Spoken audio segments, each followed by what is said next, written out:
Hello and welcome back to Dragon Quest World Tutorials. I am QuitzGZ, and in this video we're going to go up against the new Hokora Ruler that is going to be the Dark Modified Proto Killer. So in my introduction video to the Dark Thunder and Evil Light event, I went over some details of the latest Hokora Ruler, so the Dark Modified Proto Killer, and now I want to actually challenge this new enemy.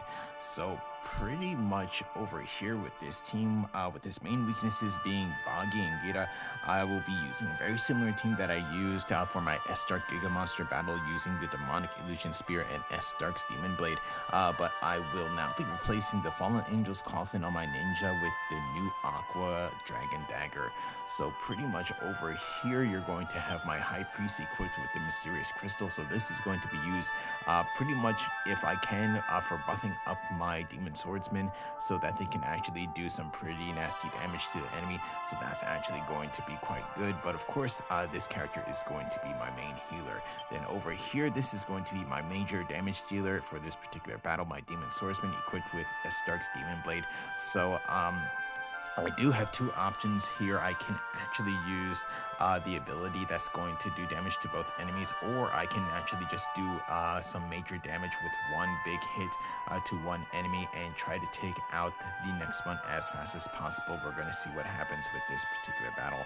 Then over here, this is going to be my ninja equipped with the Aqua Dragon Dagger. So this is actually going to be quite good, as I'm also going to be not only doing paralysis debuffs on the enemy with possibility, but also the possibility of doing shadow weaves as well. So that's actually going to be quite good for this particular battle. Then over here, going to have my Guardian equipped with the Demonic Illusion Spear. So with this, pretty much just going to be focusing on dealing damage to one enemy, but here also going to be doing some nice, probably Great Walls in order to protect the party from some major damage. So we're going to see what happens there. So if you want to know more about this team, you can look down in the video description down below.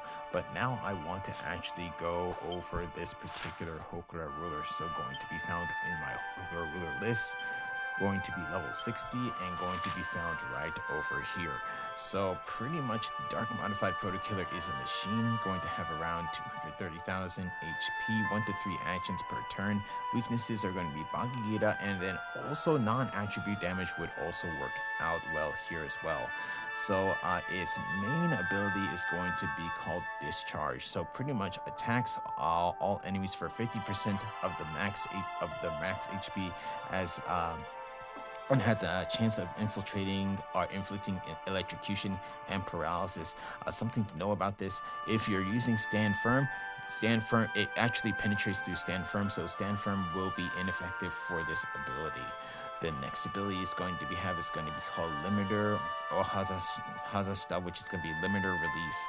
So in this case, it increases weapon and physical technique damage by 1 rank, resistance to all attributes by 1 rank, and gains the Extreme Focus buff.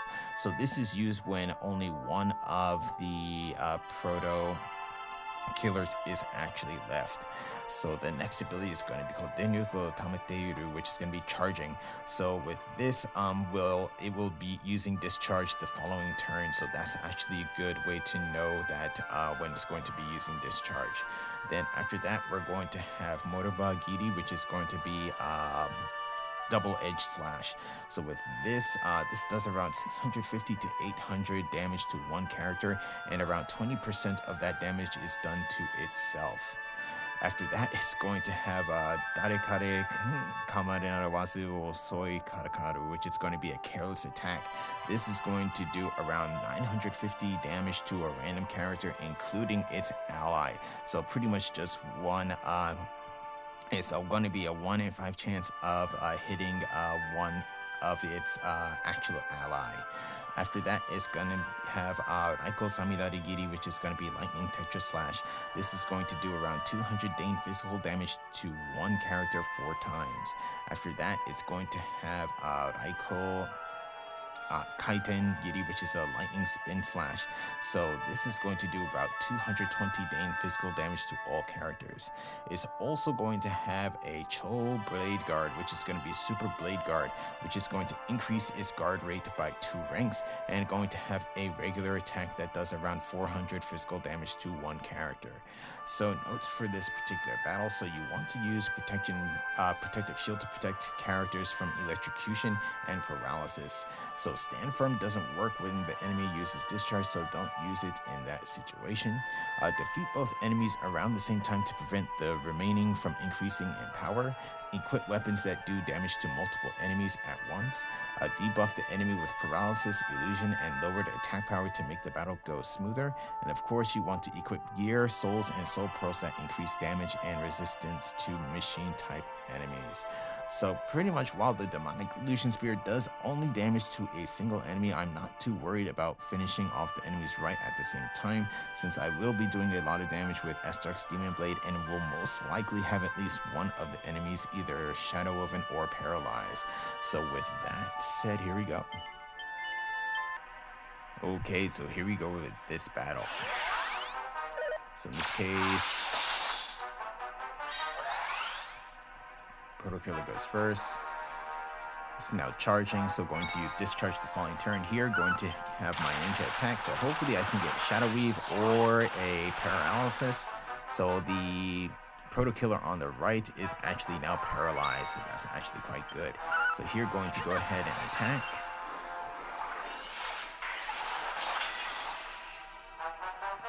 Good, got a nice direct hit there. Here, going to use Transcendent Fighting Spirit.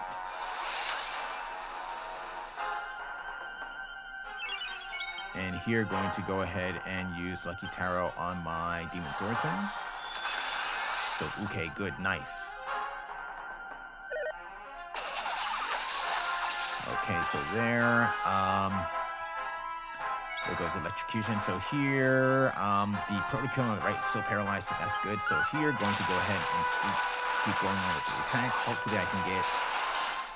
Okay, good, they're both paralyzed now, so that's actually quite good. And going to be out of paralysis next turn, but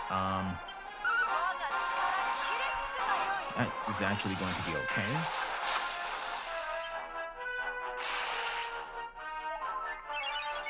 Here, what I'm going to do is going to go ahead and use absolute critical hit focus. And here, I'm definitely going to be needing to heal up my characters.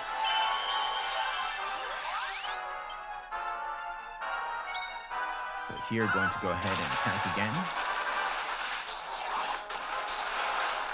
Okay, so nice damage there. Here, what I'm going to do is I'm actually going to go ahead and use Soul Imitation, but I want to do it on the one on the right.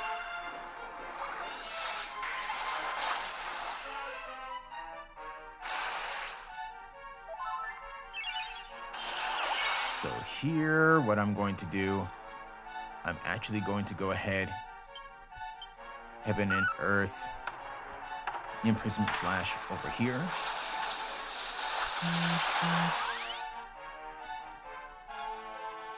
So in that case, not able to take it out. So there goes the Tetra Slash.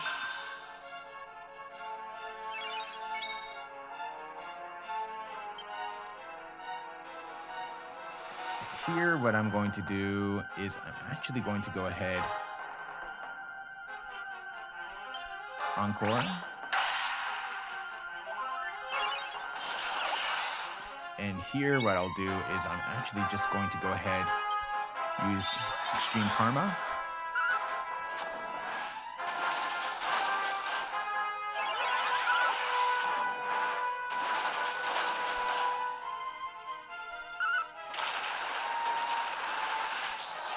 And probably with that there, this could actually be the last round. We'll see what happens next with this particular attack.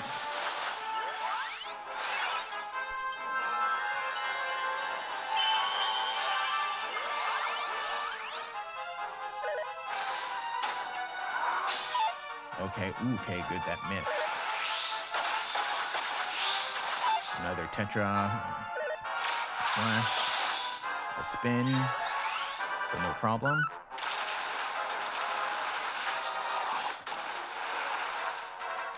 So while it is alone, it actually hasn't used limited release yet, but it is now actually paralyzed again. So, and almost down. So definitely this round is probably going to be the final round here. So down. Okay. So this Hokora is worth 28,896 XP.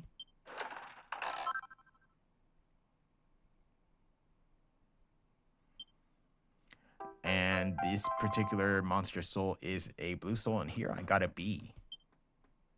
Okay, so that was my battle against the Dark Modified Proto Killer. So that battle actually went quite well. So pretty much a lot of this was thanks to my ninja equipped with the Aqua Dragon Dagger. So you actually saw that I actually had both of the enemies paralyzed at once at one point in the battle, so that actually really did help out, as I was able to just focus on actually buffing and healing and focusing attacks on the enemies. Then at the very end of the battle as well, I was actually able to paralyze the enemy again, so that actually really did help out. So that was actually quite good. So then also again, major damage dealer here was my demon swordsman, so that actually was quite good. So being able to do as much damage as I did, and my Garden helped out in terms of pretty much taking damage from the enemy.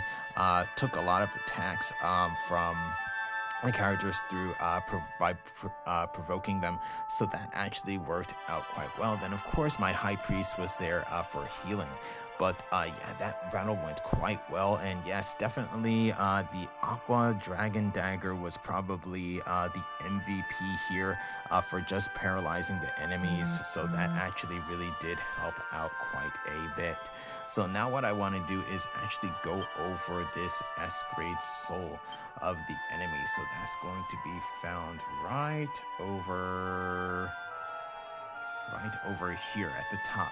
So here with this particular soul, like I said, it's a blue soul. So usually for blue souls, you're going to have good max HP and then some good stats in your agility and also dexterity. So here you're going to have 165 for your max HP. That's actually quite high. Plus 99 to your max MP. That's pretty high too. Here another one of note is going to be your durability. So that's going to be at 92. So that's actually quite good.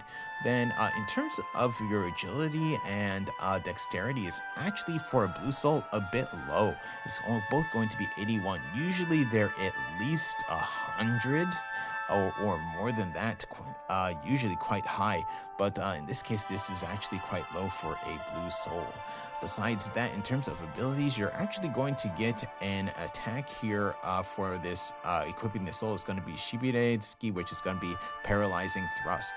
After that, you're going to have 3% to your weapon and physical technique skill damage, plus 7% to your Boggy weapon and physical technique damage, and then plus 5% to your Dane weapon and physical technique damage. So that's actually quite not so bad. This soul, I'm not sure if I would be using it, but I am curious about the paralyzing thrust. So I'm going to go ahead here, lock that in, and then here what I'll do, I'll actually go ahead.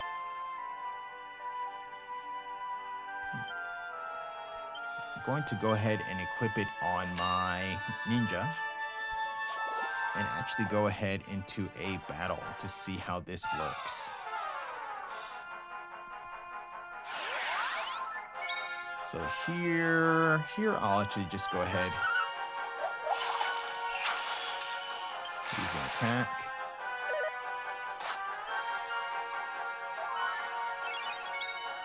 So here I'm actually going to go ahead and defend. Here I want to go ahead and use the skill. So here going to be paralyzing thrust. So what it is going to be worth 28 MP, and what it does 300% physical technique damage to one enemy with a chance of inflicting paralysis on it. So going to be like this. So in that case, yes, so on that particular enemy, I was actually able to paralyze them. So that actually does work out. But in terms of the actual soul, if you don't have, I guess if you don't have the Aqua Dragon dagger, but have this particular soul, then this is actually not so bad at all. But yeah, so that's going to be that there.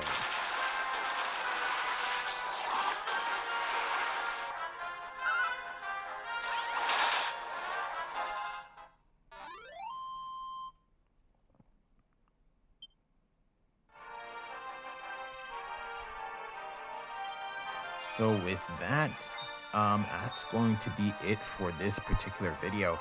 So definitely, I definitely still want to go over the Stark Giga Monster. I'm not sure if that's going to be the next video, but definitely what I'll do is I want to actually go over the Silverinus special enemy that's going to be found on the field using the special item, which is going to be found right over here. So this one, so that is going to be the Underworld Perfumed Silver Shadow. So with that said, I'm going to go ahead and end this video here. So thank you for watching. If you enjoyed the video, please leave a like. If you'd like to see more, please subscribe, and I'll see you in the next video.